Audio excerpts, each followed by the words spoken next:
All right, we'll go ahead and get started in just one more minute.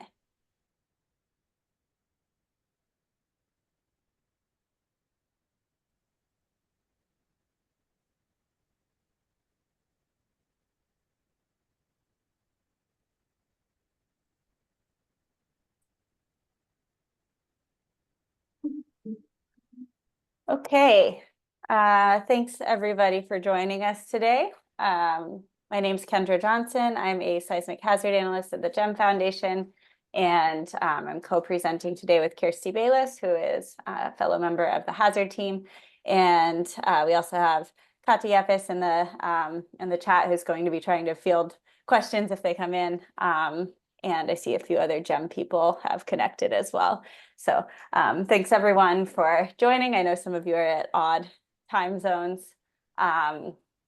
So the presentation that we're giving in this webinar today is about the probabilistic seismic hazard models that we've been creating for the oceans over the last 2 years.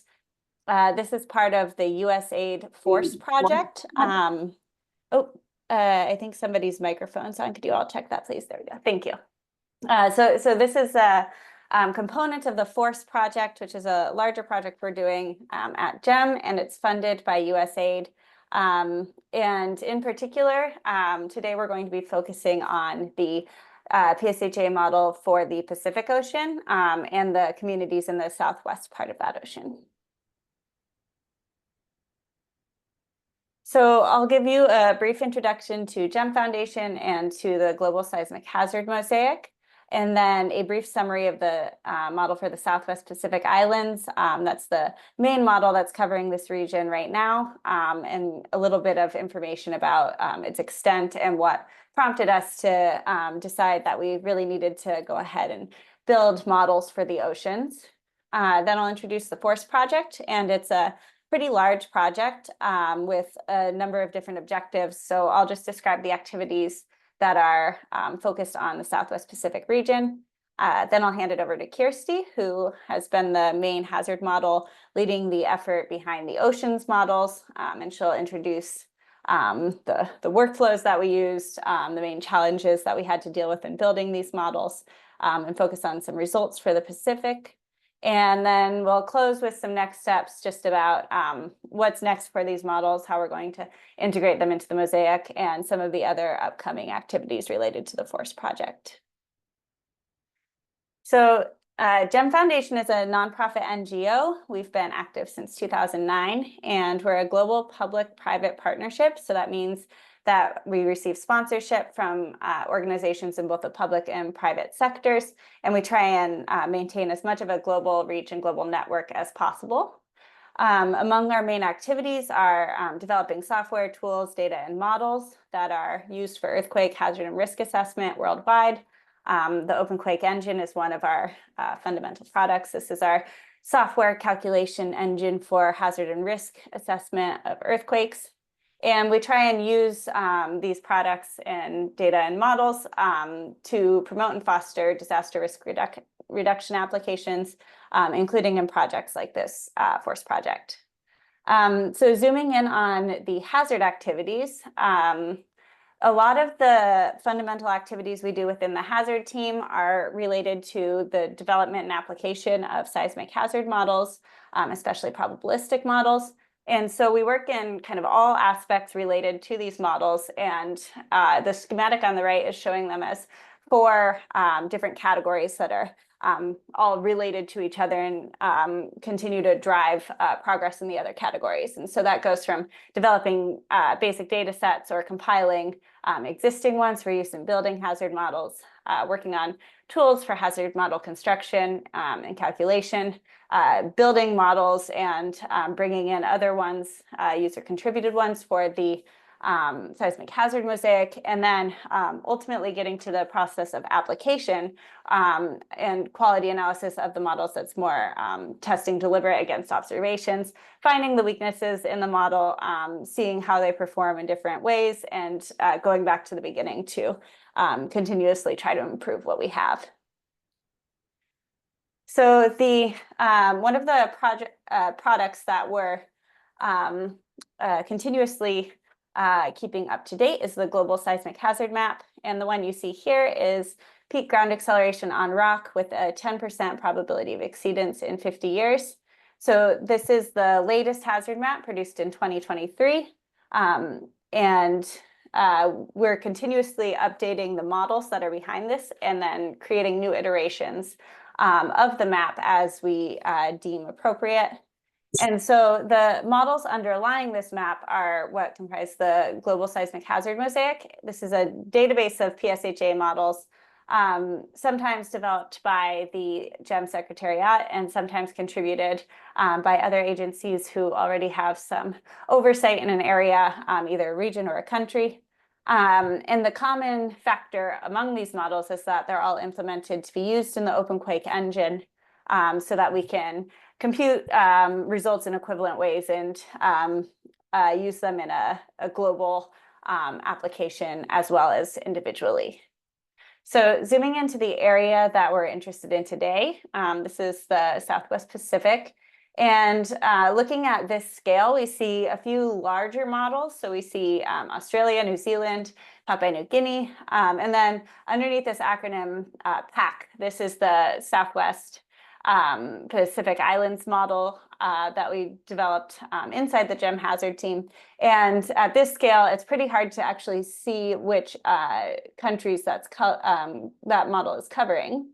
So zooming in, the first thing that you'll probably notice about this model is that there's a lot more ocean that's covered by the Pacific Islands model than land area.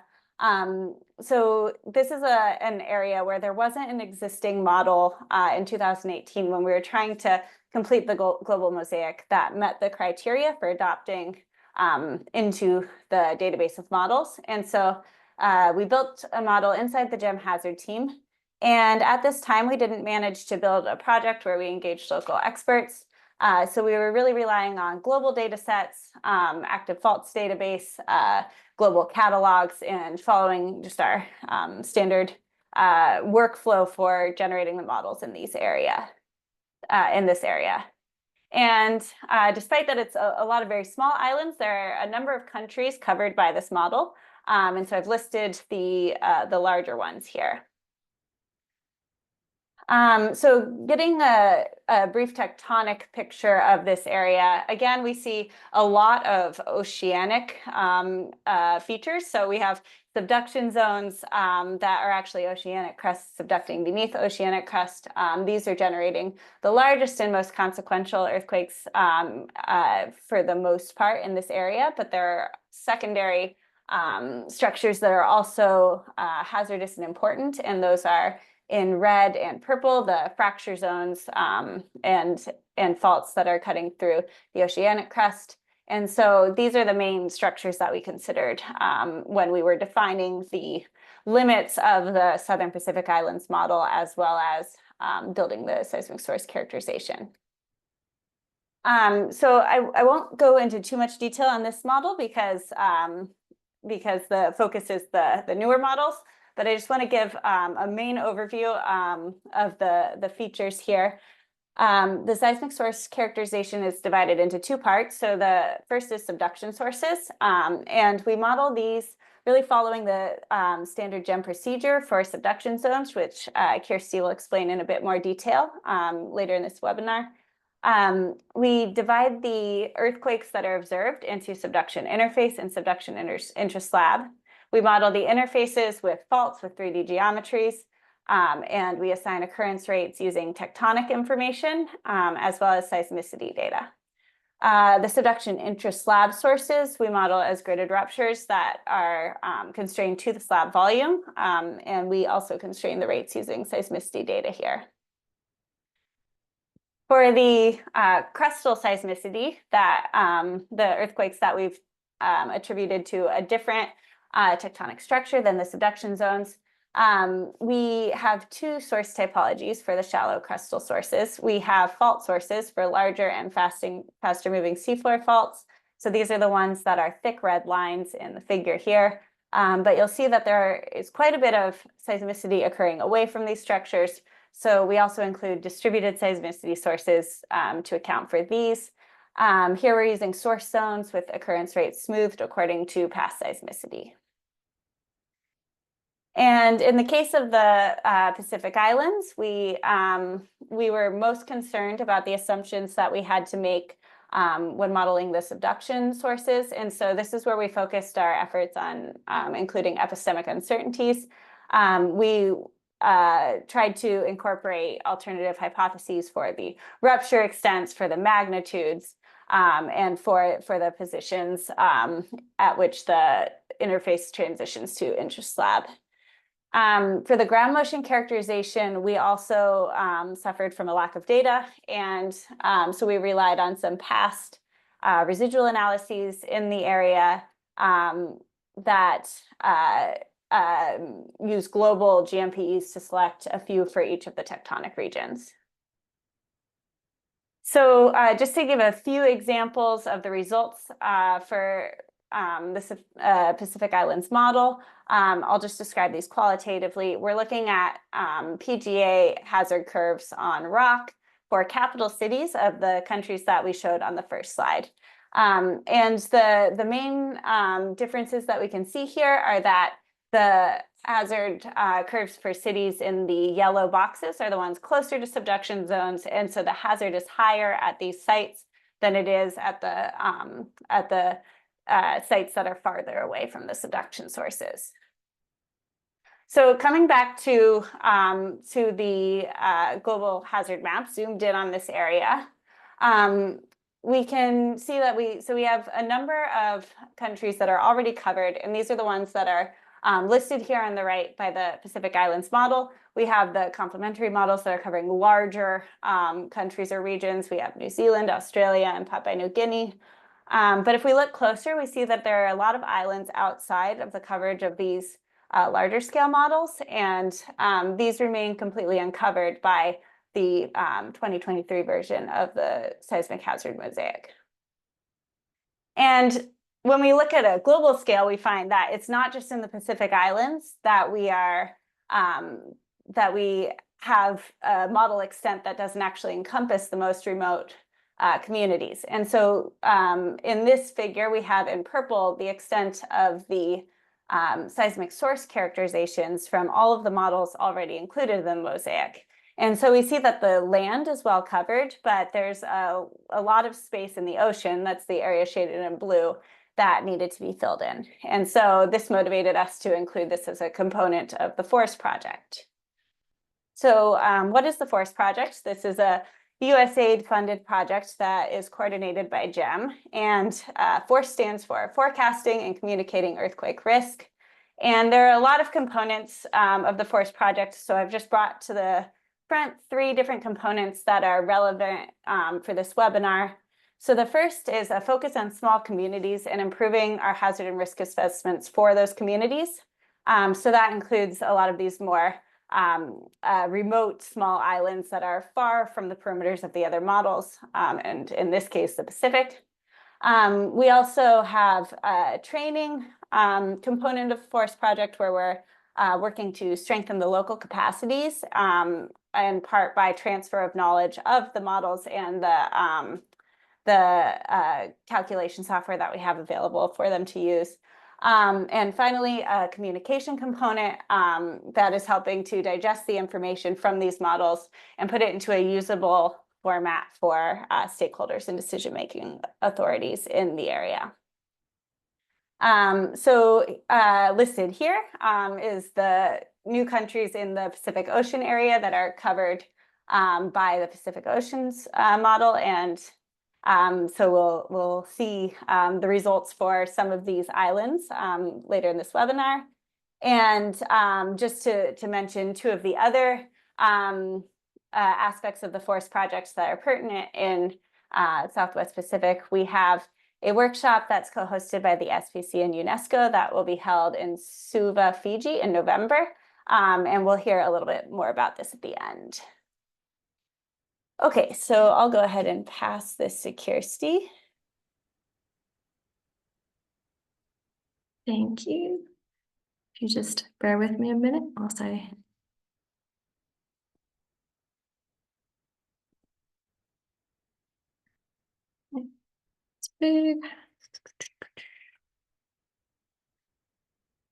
Okay, so everyone should now see my screen. Yes, cool. Okay, so as Kendra said, we were looking here to expand our coverage of the global mosaic to include places that we had not previously covered. So our goal here was essentially to cover the 70% of the globe that we did not already have hazard models for. This has applications both from a disaster risk reduction and a scientific point of view. We're interested, obviously, in hazard and risk assessments for small remote communities, but also from a scientific point of view, it is nice to have a global coverage of the globe. So we are excited to be able to also produce global understanding of hazard. So our approach to this piece of work on splitting the oceans into 3 components. So basically we have a model for the Pacific Ocean, which is what we're going to talk about this morning, or as per your time zone, the Atlantic Ocean, and for the Indian Ocean. And so these are sort of broadly split more on from a geological point of view than necessarily at a political point of view, but these are the results that we're seeing here. So I will explain in more detail. So for the Pacific Ocean, to make models for the oceans, we decided there are several things that we had to do. We started by realizing we'd have to update some of our underlying data sets and models. So we needed, for example, to have a global homogenized earthquake catalog from which we could develop our seismic hazard. And we needed also to include a seismic zonation that would cover all of the oceans. So as much as possible, we were following the state of practice that we have for building hazard input models at GEM. This basically means that for source characterization, we base this on tectonics. We decluster a catalog and classify events into their main tectonic units. And then from a ground motion point of view, we use a multi-model approach to help to overcome some of the data issues. We also implemented a few new approaches and methods as we were building these models. We worked a bit on a new algorithm to jointly solve for completeness and occurrence, and we implemented an adaptive smoothing to help us identify spatially varying rates for our distributed seismicity. So for our global catalog, we started with the ISC GEM catalog. This is a really good catalog for continental areas. It has very good coverage and is kind of, I think, the gold standard for that. But when we get to the offshore regions, we find that there were some gaps in some areas where we were probably lacking some data. And this is maybe because the information we have on earthquakes in this area is less well-defined, so we have more uncertainty in our locations and our magnitudes, which maybe don't meet the ISC standards. But in this case, it was important to us to know where the earthquakes were, roughly. So we decided to merge the ISC GEM catalog with COMCAT and GCMT to get better coverage of all of the ocean areas. So in this figure in the bottom, you can see that the DCMT events in orange are kind of filling in sort of very recent time periods, and some slightly older events which are maybe not as well located as ISC GEM would like and might be merged into ISC GEM in the future. And the COMCAT is showing that it's adding events that are much smaller. So we had to do a little bit of work on homogenizing those COMCAT magnitudes, which are reported in various different magnitude types. So some sort of analysis of this, that we did to sort of see how this was working, sort of showed that we were kind of reducing the completeness down to about a magnitude 5 in some regions. This map is a sort of very blocky representation of the completeness magnitude at the year 2000. So you can see that in some regions we still have a very high completeness in areas where we don't have very much seismicity, but we also have some areas where we've done the best we can, and in some regions we've reduced that completeness magnitude to something that's a bit easier to work with. So the next thing that we needed was a global zonation. This mostly came from sort of looking at tectonic regionalizations and global fault models that we have. We also included, when making this, the seismicity, because obviously that's a very important part. So we started from that global catalog, and we tried to split these by sort of regions that made sense. So we started by identifying mid-ocean ridges. Those are obviously these skinny blue parts that we have in our model here. They're the easiest ones to define because they have a very limited range of seismicity associated with them. From then, we identified two main subduction zones that were not currently included in our models. That is the Scotia or South Sandwich Islands subduction in the very south of the Atlantic, and the Mariana subduction region in the Pacific. We also have a few transform areas here and here where we sort of modeled these as transform regions, but for the ground motion purposes, we sort of grouped these with spreading areas. And finally, we had the large oceanic crust parts, and you can see that we split these into two colors. And the idea being here that we would have some zones which had more seismicity or sort of more interesting or clustered or some characteristic of seismicity that we thought was different between the two. So the lighter blue color here is for sort of very sparse activity in these zones, and the sort of more purple color is for areas where we thought there was something maybe interesting going on. So we'll return to this in a bit when we talk about the ground motion. So for the seismic source characterization, we did a lot of this work using the model building toolkit, or the MBTK. This is the main tool that we use within the hazard team when building seismic hazard models. It's actually a lot of tools that do a lot of things for us. But we basically are working to develop shallow crustal and subduction sources. So when we're looking at shallow crust, we're talking about those mid-ocean ridges, those transform zones, the oceanic crust. And we're talking about subduction, we're talking about the interface and interslab components of a subduction model, which I'll talk about in more detail. So the subduction sources we are modeling as a sort of 3D model where we're accounting for the shape of the interface and the slab. And the crustal sources, we're modeling these with distributed seismicity as multi-point sources with spatially varying rates. At this point, we did not include any faults in our crustal sources, partly because we wanted to make sure that we could actually run the models, and they're very large.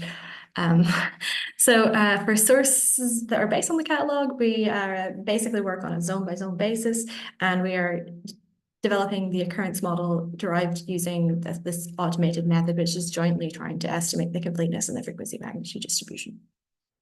So one thing that I think is important to say here is that this is our first model covering the oceans. So we're trying to keep the logic tree quite simple. I think we succeeded in that, and account for some epistemic uncertainties. So as an overview on how we handle subduction zones, we use a method that was described in a paper by Marco Pagani, the head of the seismic hazard team and the hazard team in general in 2021. And so our approach here is basically to classify events based on where they occur within the subduction system. So we start with a sort of model of the depths associated with the subduction zone. In this case, we use the SLAB 2.0 depth contours, and we construct some cross sections across the subduction zone. And then we use this information to our understanding of this geometry to classify events based on whether they occur in the interface section, which is sort of these red events in this example, or in the slab, which are the green events. Once we have split those and identified which classification these belong to, we can decluster the crustal interface events together because we think, these overlap, there should be some interaction, and separately handle the interslab. The interface geometry we use to identify the maximum magnitude that we might expect in the interface and to define magnitude frequency distributions. We have a few versions of a few different ways of calculating the interface MMAX. This is partly can come from the seismicity, so the catalog that we have, but also a part that comes from the tectonics, which involves thinking about the coupling and the convergence of the subduction zone. We then sort of approach this in two different ways. So we're modeling the interface. This is a fault source in OpenQuake. For anyone who's familiar with OpenQuake, this means that we take the full 3D geometry for the slab events.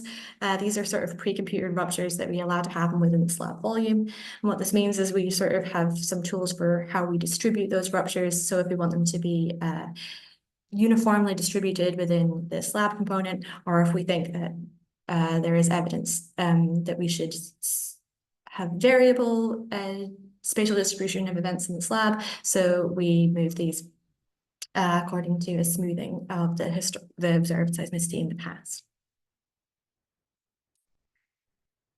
So to explain what we did for the Mariana, here you can see the sort of example. This comes from the slab 2.0 extent of the subduction. We start with developing some cross sections that cover the contours, which I haven't shown here helpfully. But we start with these cross sections, and from these we can reconstruct a 3D version of the geometry, which is what we're seeing here.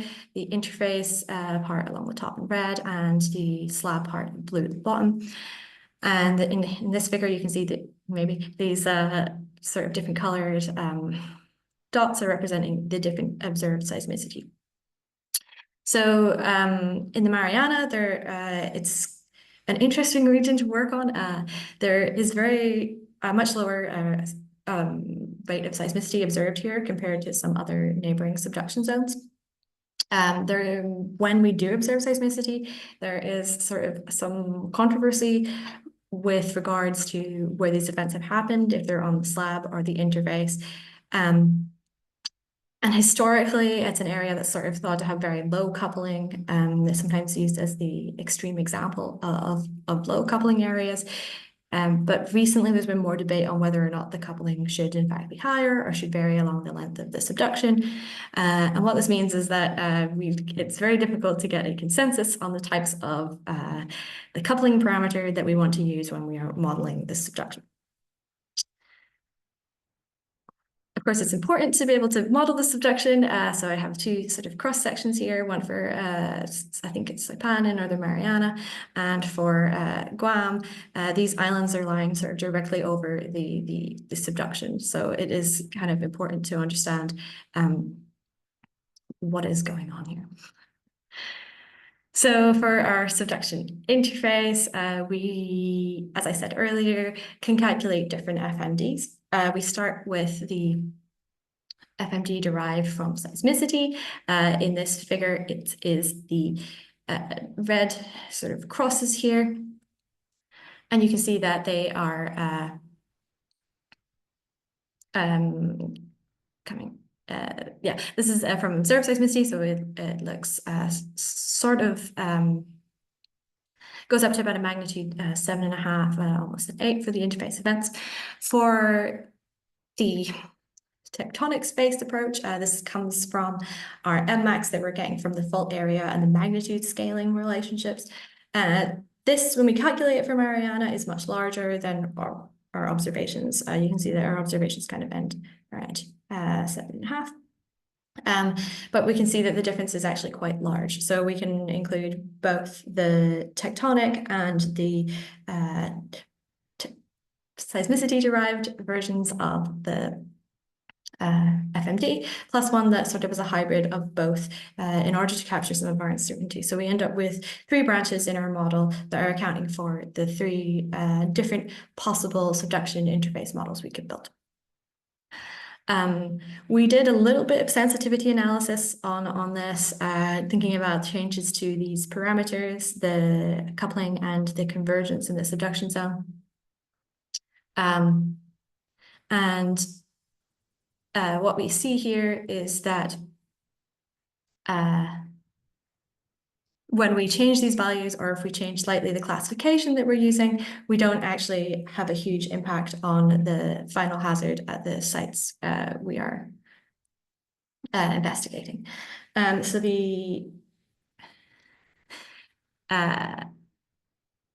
for the subduction intraslab, we have two branches that are coming from this distribution of ruptures in the slab volume.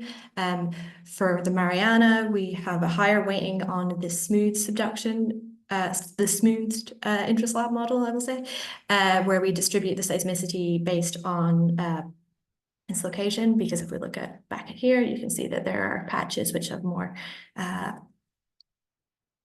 seismicity than others. It's not really uniform distributed throughout the slab. So sorry, and to sort of summarize what we've done here, we have 3 branches for the interface and 2 branches for the interslab, accounting for the differences that we see in the to account for some of the uncertainty that we have in our model. So returning to the distributed crustal seismicity, what we have here, just to sort of re-summarize, we make the distributed seismicity zones using the model building toolkit, or the MBTK. The steps that we go through here are to start by sort of classifying those events, as we've just sort of done. We take the crustal events and we put them back into the distributed seismicity zones that we're working with. We calculate the completeness and frequency magnitude parameters sort of jointly in an algorithm, but separately for each individual zone.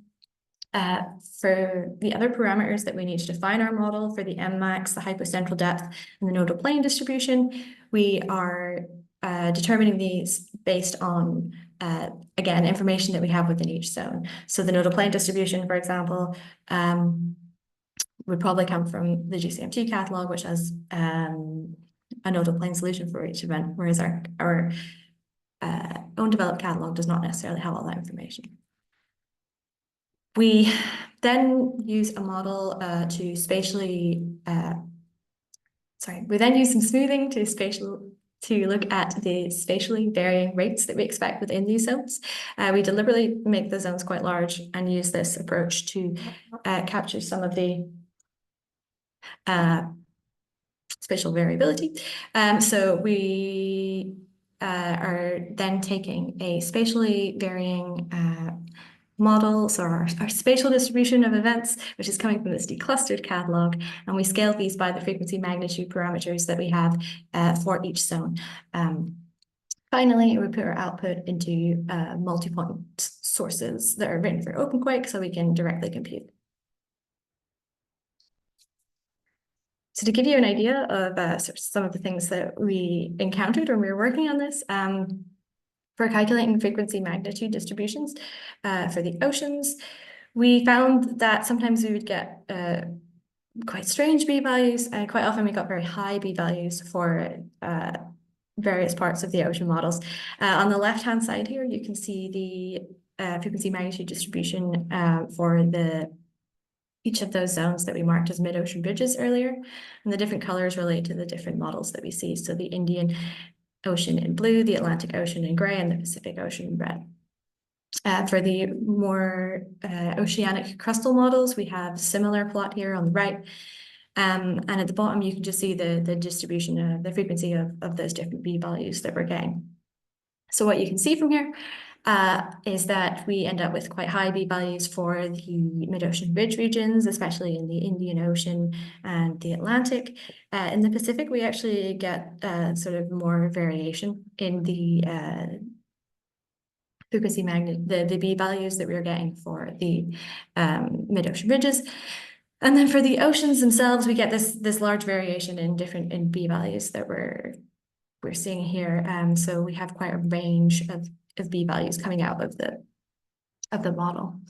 So because the regions that we're looking at had very variable amounts of seismicity, and sometimes we would get very strange B values, we sort of developed an approach of comparing the B value we got for a zone with the zones around it, but also on a sort of larger scale with the other zones that were in that tectonic, or in that sort of classification. So if we needed an ocean B value and we thought the value was really wrong, then we would look at the other ocean B values to be able to constrain better what the p-value should be.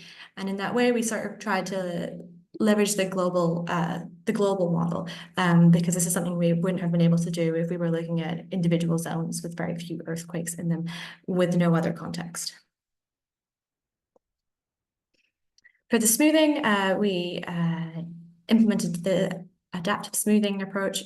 So in the figure here, you can see that we have a sort of the output from like a Gaussian kernel smoothing, which uses fixed Gaussian kernels of different widths, and the adaptive smoothing, which is using based upon the distance to some number of neighbor. So NV is the equals 5 would mean the fifth closest event determines how far the size of that smoothing kernel. What we see here, what you can probably see yourself quite clearly, is that the adaptive smoothing model gives a much smoother looking pattern overall, but it does kind of stretch out the rates a bit more than we would see in the kernel smoothing, which tends to be a bit less smeary, I guess. It keeps things more confined. What this also means for the adaptive smoothing is that the approaches are much more sensitive to the declustering choices that we have made earlier, because they have a dependence on the neighboring events. So how we decluster the catalog will affect the smoothing significantly more. So the other things that we considered when we're building this model were essentially how we model the MMAX. So in mid-ocean ridge regions, we could keep the MMAX quite small. The events that are really large, or that are greater than about magnitude 6, are more likely to happen on the transform segments. But we found that for the most part, that we were not seeing events that were greater than a 7 in these mid-ocean ridge regions. For the nodal plane distributions, we had a lot of uncertainty, and some of these zones we were looking at only a few events that we had, and for those events, all of the nodal planes were different. So we had a lot of uncertainty to deal with here, but we kind of expect the impact of this to be quite small, given that most of the ruptures that we're generating here are very small. As a sort of modeling note, when we were doing the rupture scaling, we used the Leonard et al. 2010 rupture scaling to be sort of consistent with the PAC model that Kendra showed earlier, but also because there are not rupture scaling relationships specifically for oceanic crust. So this is something that was a pragmatic choice given what we had to work with. So in building the source models, we did some sensitivity analysis. We started by testing 2 different clustering approaches, so the Urhammer and the Zaliapin and Ben-Zion approaches to declustering.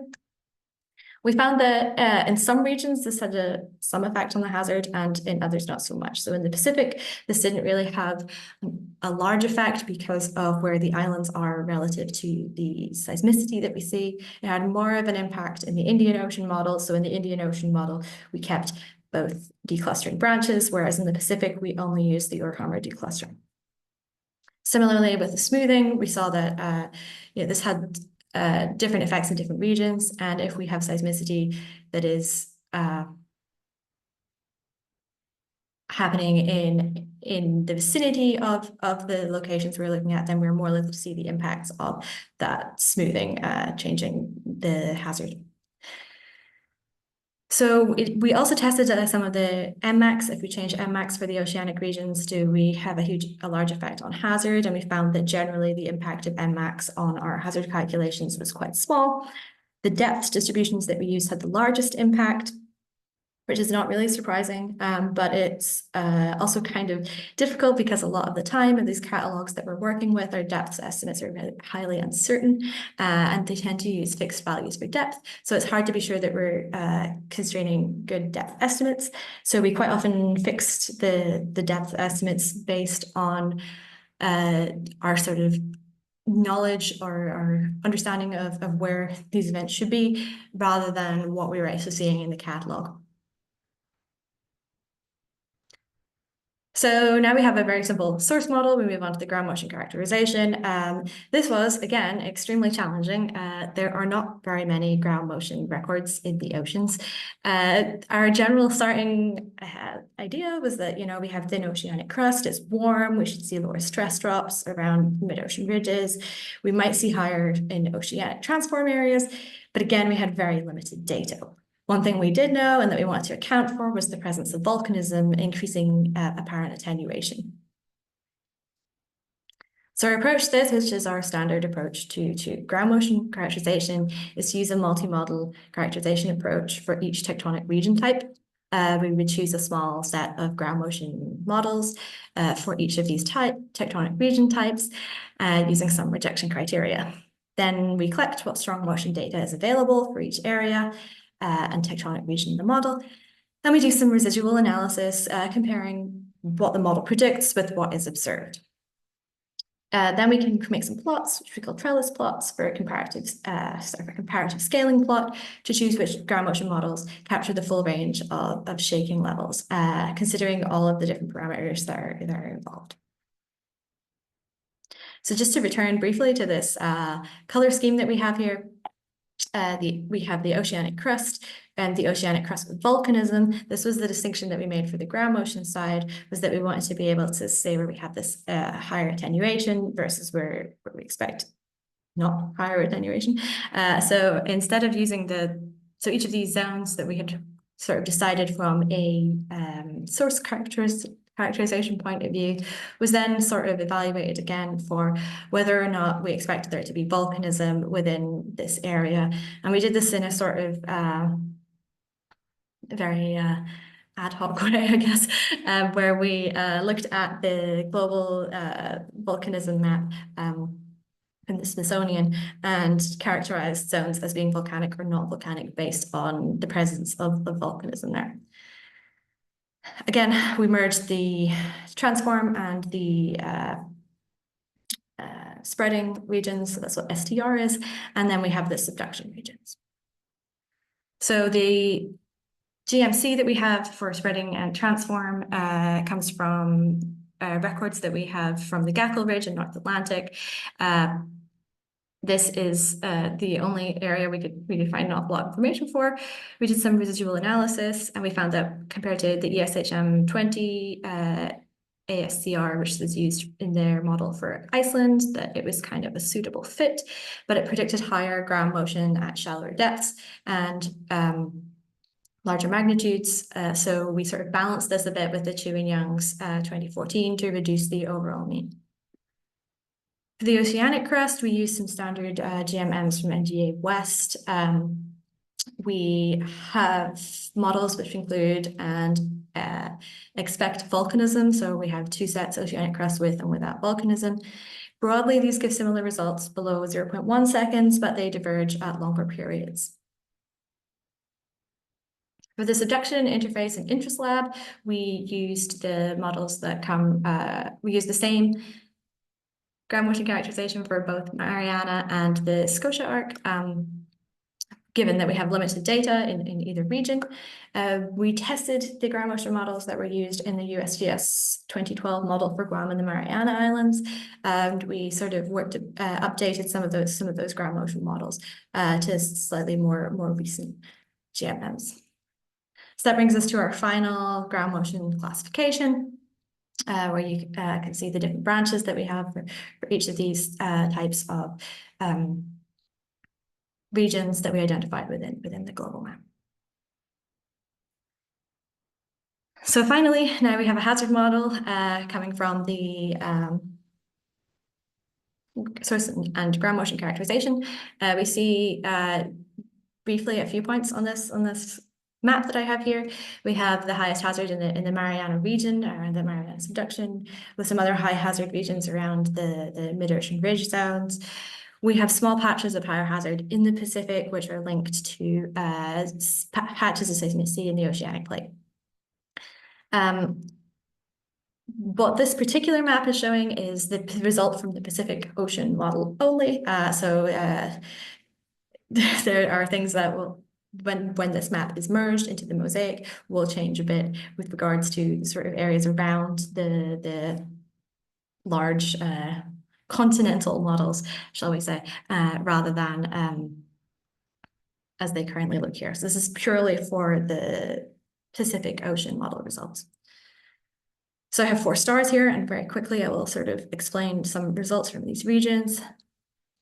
So the first, starting in the Guam and Mariana region, we see that we have, the highest hazard in the model here. This is obviously because of the Mariana subduction zone. Because we have the 2012 USGS model, we can do some comparisons between our expected PGA and theirs. And we can see that we're getting higher PGA, and I haven't shown it here, but also for the spectral acceleration, we get higher values than the USGS model.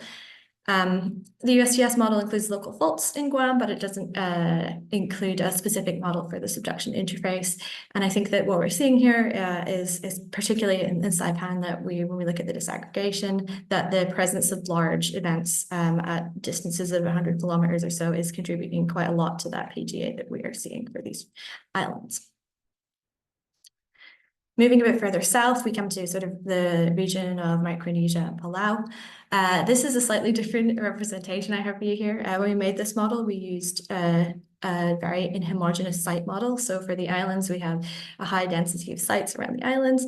And then for the open ocean, we have sites, but they're very much more distributed. So what you're seeing here in all these little dots is the different sites that we used. This also, I think, highlights just how distributed these islands are and the difficulties in modeling these tiny communities, which are very dispersed. So we have a slightly different scale here, but it's still the PGA at 10% 50. And so for Palau, we can see that this island up here, Koror, has the highest hazard in this Palau model. It's mostly coming from shallow adjacent seismicity. It's not directly coming from the subduction, but it is there is higher seismicity in this region. In Micronesia, which are the rest of these islands here, moving east, we see that there are some islands that are in sort of this higher hazard area where we have slightly higher PGA values. If we look at those here, we can see sort of some hazard curves for them, and you see that, again, this is coming from sort of moderate seismicity closer to the sites rather than specifically from the subduction, but there is a lot more seismicity going on here in general. And as we move further from the Mariana region, we start to see this drop.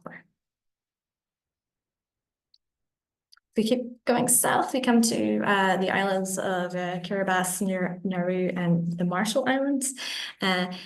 For the Marshall Islands, which are most of these islands here, we see that the PGA is very, very low. Similarly for Nauru, there's very small seismic hazard here because we have no records of seismicity within our catalog.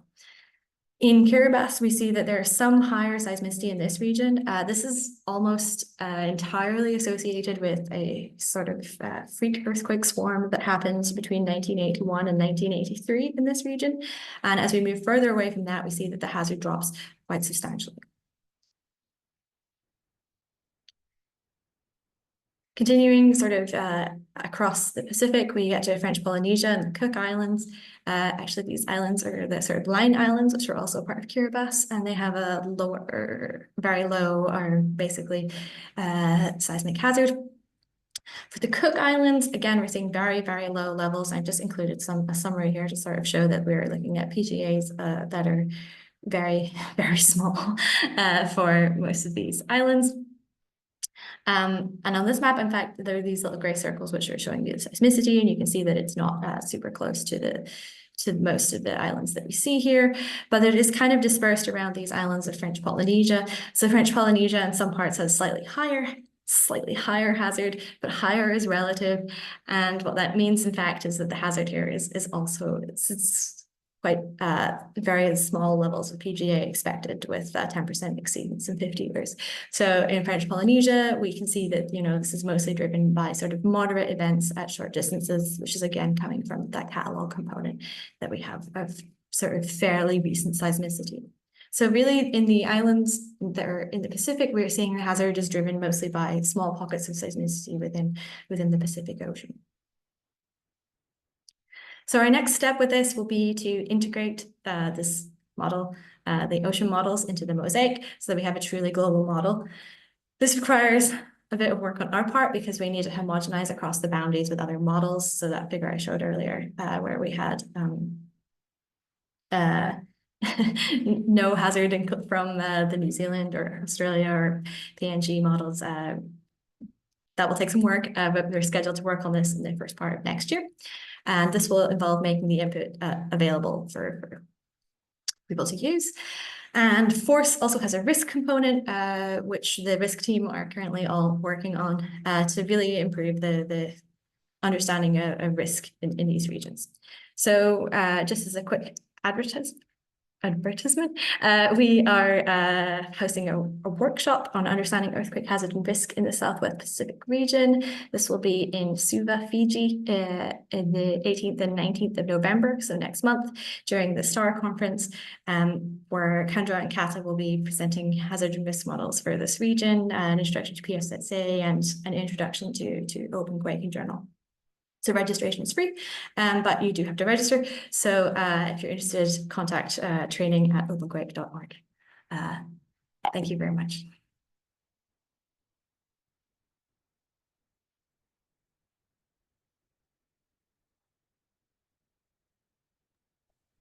Okay.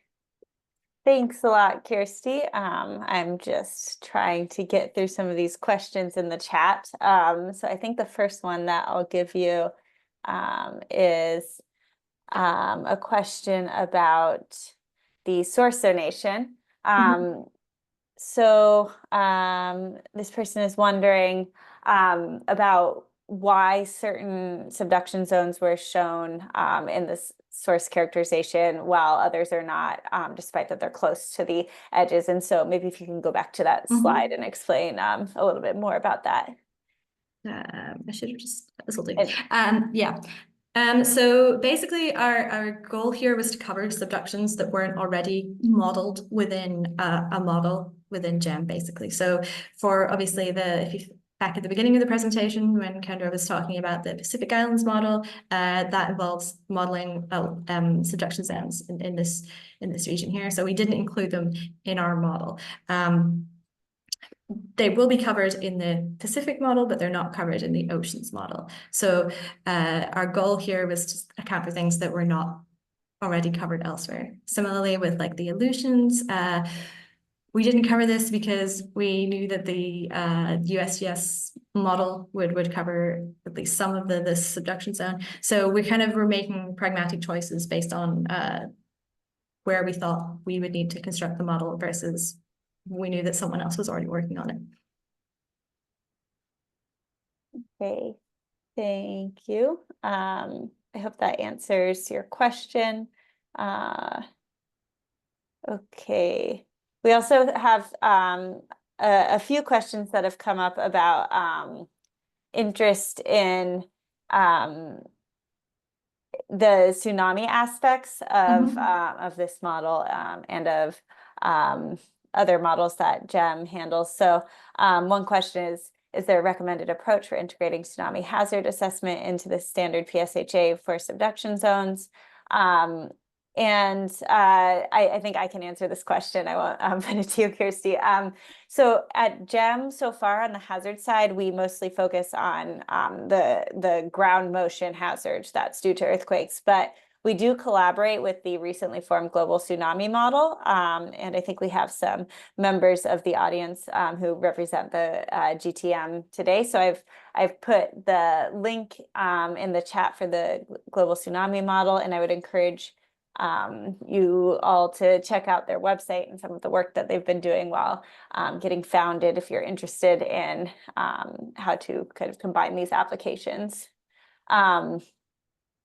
And so let's see, what else do we have? We have a question about how we're reporting the hazard results. So the question is, the available global seismic hazard maps provide PGA values for bedrock conditions. What would be the approach to have the PGA at seabed level for design? I'm not sure if we've thought about this too much. Kirsty, do you have a thought for this? Not really. It's very difficult. I Yeah, guess we would need a lot of information about the seabed that we don't currently necessarily have access to. Yeah, so maybe to kind of add to that, one of the considerations we'll have to make while we're integrating the ocean models into the global seismic hazard mosaic is that normally we do compute for two reference site conditions. So we normally include a global map for hazard on rock, and then we also include one for using a BS30, which is uses topography as a proxy, as done by the USGS. And so this is something that we've thought about. Once this extends to the ocean, we actually no longer have that data, partly because it may be that the proxy doesn't actually hold up very well on the seafloor, or it may be that we don't have high enough resolution data to apply the proxy in the first place. And so this is one of the considerations we're going to be addressing as we integrate the oceans models into the mosaic and compute our global maps. Anyone who has feedback on this, we'd be interested to hear from.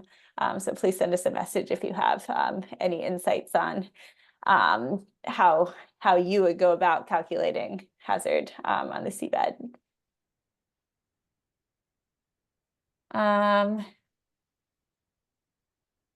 Okay, I'm looking through. Kata, I'm not sure if you've caught any questions that I've missed here.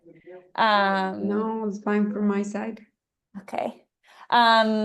We just had one more come in that says, will the hazard results be reported on a global grid or only within land boundaries? Also for no or low seismicity regions, what is the contributor to the hazard results? So I guess this is kind of a global map question. So what's already available, if you visit the GEM products page, maybe someone can paste that into the chat. We do already have hazard results available for an inland global grid. And so the most recent global maps correspond to this. The global map, including the oceans, will actually start to cover the ocean territory as well. Some of the other questions we're dealing with now in terms of how to go forward with producing the global maps are issues about site density. As Kirsty can tell you, the oceans are extremely large, and so it wasn't possible to use the same resolution that we normally use when computing hazard for the oceans. Do you want to describe a little bit, Kirsty, about the approach you used for that calculation? Sure. I did at one point have a slide, but I think I took it out. But basically for that we try to for the islands themselves, we have the resolution that is in the global map. Then when we start to move away from the islands, then we start to basically have a much lower resolution. So that was why some of those figures that we saw had these really distributed spots, basically. For some zones of the ocean where we thought that there was something interesting, if there was lots of seismicity and we really wanted to capture the variation in that, then we would use a slightly higher resolution. So for some of the mid-ocean ridges, for example, we have this sort of variable resolution, despite the fact we have a higher resolution of results, even though it's not there aren't necessarily islands there that we're worried about. What that means is that we were able to actually make a model that would cover all of the oceans and report values for ocean sites, not just continental sites. But it varies quite a lot based on where we are, so that we can actually run the model, because if we tried to use that same resolution for 70% of the Earth's surface, I don't think our models would run. Mm-hmm. Okay, one more question is about the reported PGA values. So is there a reason for reporting PGA with so many 4 or more decimal places, and what is the accuracy? I think the answer is probably that OpenQuake by default exports a certain number of values, and probably we should report them to 1 or 2 values. That's Kirsty copying the values problem. And in terms of what the accuracy is, this is a hard question to answer, because the uncertainties, both aleatory and epistemic, are there. The precision in the different parts of the computing are there. And so I think, yeah, normally we would report them to 2 values. Okay. I think we're right at the end of the hour. So I think I'll go ahead and wrap up by saying that the meeting is being recorded. It's going to be made available on GEM's YouTube channel. So you can revisit it there. And that we'll be putting out more updates soon on the projected timeline for releasing these models and releasing the oceans map. So keep an eye out for those. And if you're interested in the FORCE project, please read more about that on the FORCE website that I think we've shared in the chat as well. And yeah, thank you for attending, and have a good evening or day, depending on where you're located. So thank you very much. Thank you. Thank you. Thank you.